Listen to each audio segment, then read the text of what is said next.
Students, welcome to my channel. ठीक है, आप सभी का स्वागत है। इकाई 2 विलियन चैप्टर में आज का हमारा लेक्चर है क्वथनांक में उन्नयन, इलेवेशन इन बॉइलिंग पॉइंट। ठीक है, ये एक इम्पॉर्टेंट टॉपिक है और एग्जाम में इसमें से क्वेश्चन आते हैं। ठीक है, एक इम्पॉर्टेंट टॉपिक है ये। तो चलिए इसे पढ़ना स्टार्ट करते हैं। सबसे पहले क्वथनांक क्या होता है? तो किसी द्रव का क्वथनांक बिंदु वह ताप है जिस पर द्रव का वाष्प दाब वायुमंडलीय दाब के बराबर हो जाता है।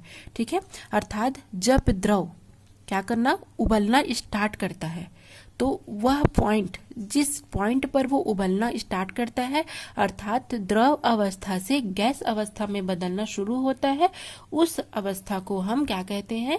क्वथनांक कहते हैं। जैसे हम जल लेते हैं, ठीक है, तो जल क्या होता है? जल भी एक निश्चित टेम्परेचर पर गैस बनना स्टार्ट होता है, वाष्प के रूप में वाष्पित होता है। ठीक है, तो ये इसे हम क्वथनांक कहते हैं। अब क्वथनांक में उन्नयन क्या है? क्वथनांक में अंतर या उन्नयन। ठीक है, क्वथनांक में उन्नयन, उन्नयन शब्द का अर्थ होता है वृद्धि, अर्थात क्वथनांक में वृद्धि होना। बॉइलिंग पॉइंट जो होता है, जो बॉइल होने का जो टेम्परेचर है उसमें बढ़ जाना, वृद्धि हो जाना, क्या कहलाएगा? क्वथनांक में उन्नयन। जब किसी अवाष्पशील पदार्थ को किसी द्रव में मिलाया जाता है तो द्रव के वाष्प दाब में कमी आती है, अतः विलयन का जो वाष्प दाब है वो वायुमंडलीय दाब के बराबर होने में अधिक ताप की आवश्यकता होती है।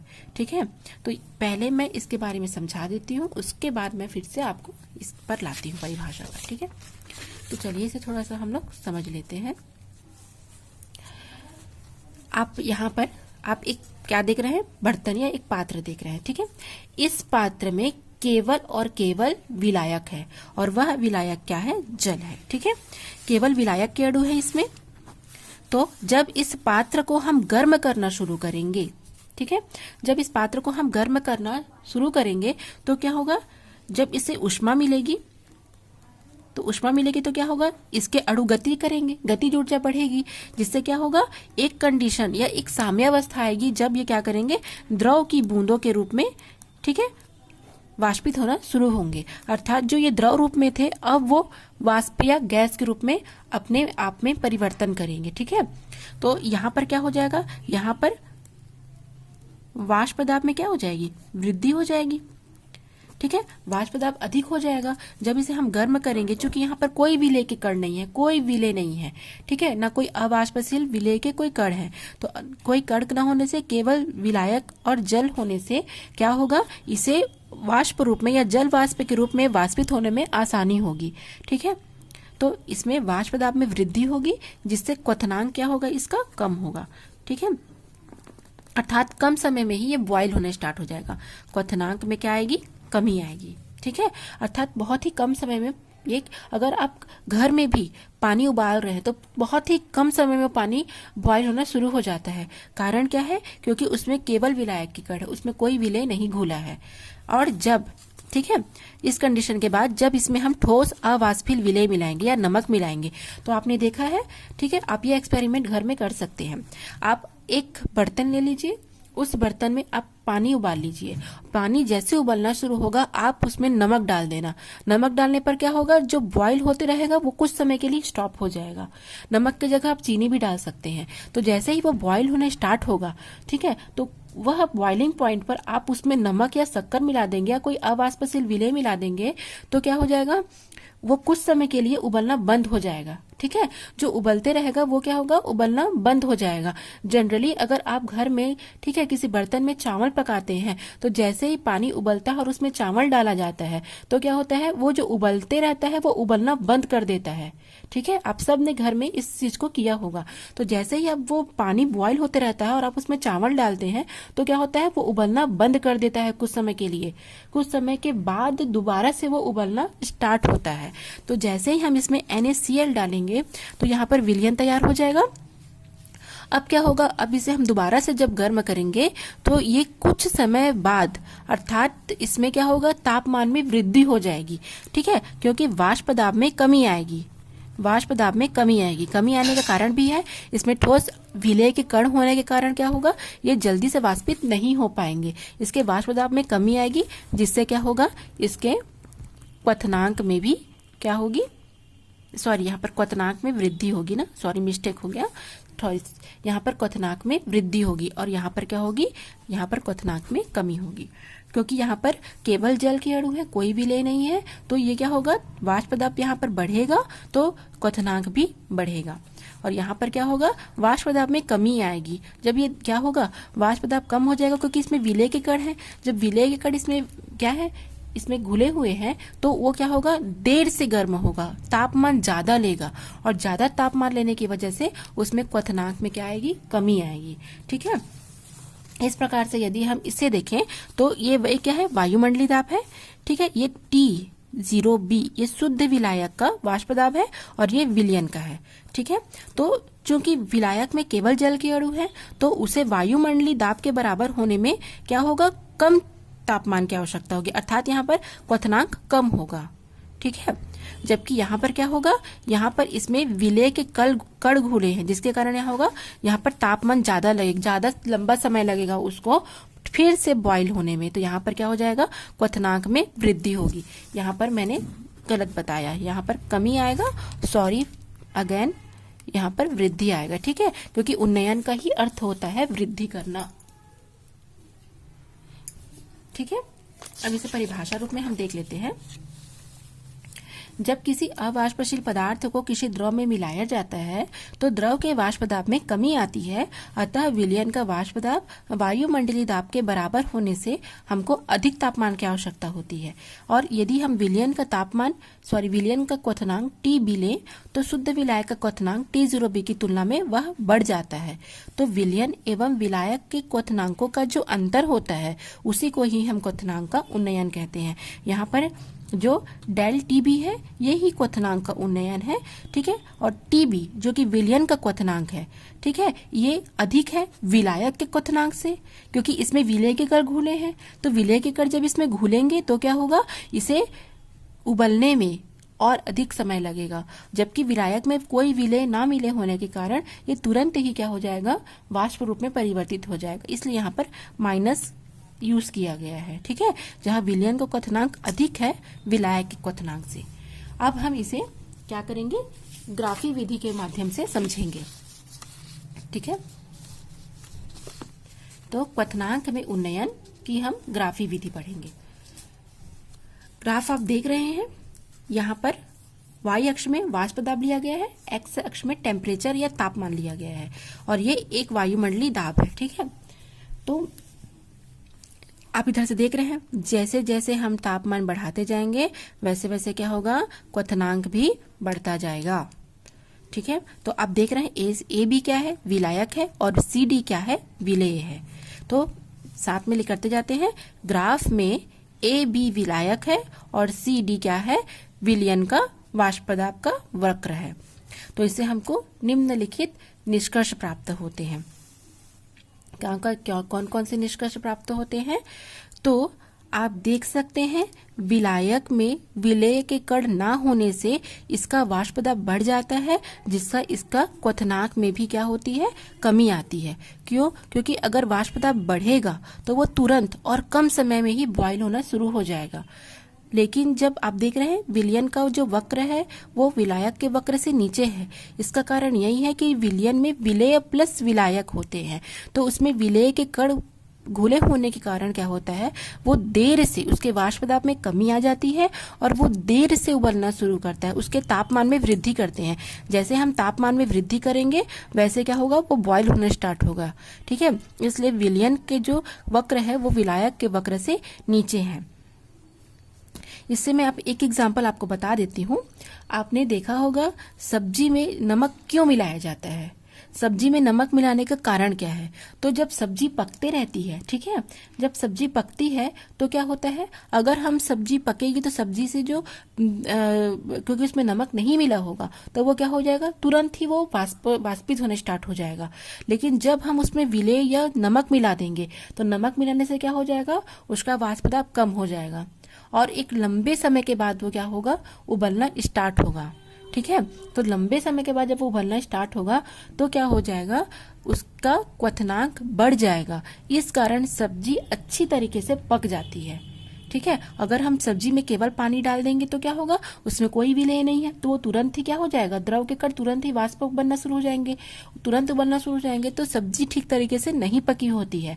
लेकिन जब उसी सब्जी में पानी के साथ साथ अगर हम नमक भी डालें, ठीक है, तो क्या होगा, नमक डालने से उसको अब ज्यादा समय मिल गया, उसका टेम्परेचर बढ़ेगा, धीरे धीरे तापमान में वृद्धि होगी, और तापमान में वृद्धि होने के कारण क्या होगा, उसके क्वथनांक भी बढ़ेगा। लंबे समय के बाद वो उबलना स्टार्ट होगा, तब तक सब्जी अच्छी तरीके से गल और पक जाएगी। ठीक है। तो ये एक मेन कारण है इसका। तो पहला क्या हो रहा है कि तापमान में वृद्धि के साथ साथ विलायक और विलयन के वाष्प दाब में भी वृद्धि हो रही है। यहाँ से आप देख रहे हैं जैसे जैसे हम टेम्परेचर बढ़ाते जाएंगे तो क्या हो जाएगा, इसका जो वाष्प दाब है वो भी क्या हो जाएगा, बढ़ते जाएगा। ठीक है। बिंदु x आप देख रहे हैं, बिंदु x पर जो ये शुद्ध विलायक है, ठीक है, ये शुद्ध विलायक है, तो इसका वाष्प दाब वायुमंडलीय दाब के बराबर हो जाता है। और यहाँ पर क्या है, ये x अक्ष पर जो T0b है वो उसका संगत टेम्परेचर है। ठीक है। अर्थात T0b शुद्ध विलायक है, तो इसको इसके दाब को वायुमंडलीय दाब के बराबर होने के लिए इसको एक टेम्परेचर चाहिए और कम टेम्परेचर चाहिए। ठीक है, क्योंकि उसमें विलेय के कण नहीं है। और बिंदु y पर जो कि Tb है, विलयन का जो वाष्प दाब है, उसको वायुमंडलीय दाब के बराबर होने के लिए क्या चाहिए, उसको अधिक क्वथनांक चाहिए। ठीक है। तो यहाँ पर जो Tb है वो y अक्ष में Tb क्या है, संगत टेम्परेचर है विलयन का। और विलयन का जो वक्र है वो विलायक के वक्र के नीचे है। ठीक है। और विलयन का वाष्प दाब विलायक के वाष्प दाब से कम होता है। Tb का मान, Tb क्या है, विलयन का जो मान है T0b या शुद्ध विलायक के मान से अधिक होता है, क्योंकि उसका वाष्प दाब कम और क्वथनांक अधिक होता है। तो क्वथनांक में उन्नयन क्या हो जाएगा, Tb बराबर डेल Tb बराबर Tb माइनस T0b, जहां ये क्या है, क्वथनांक का उन्नयन, ये क्या है, विलयन का क्वथनांक, और ये क्या है, विलायक का क्वथनांक। आप स्क्रीनशॉट ले लीजिए, मैंने आपको नहीं दिखाया था उस समय, स्क्रीनशॉट आप ले लीजिए।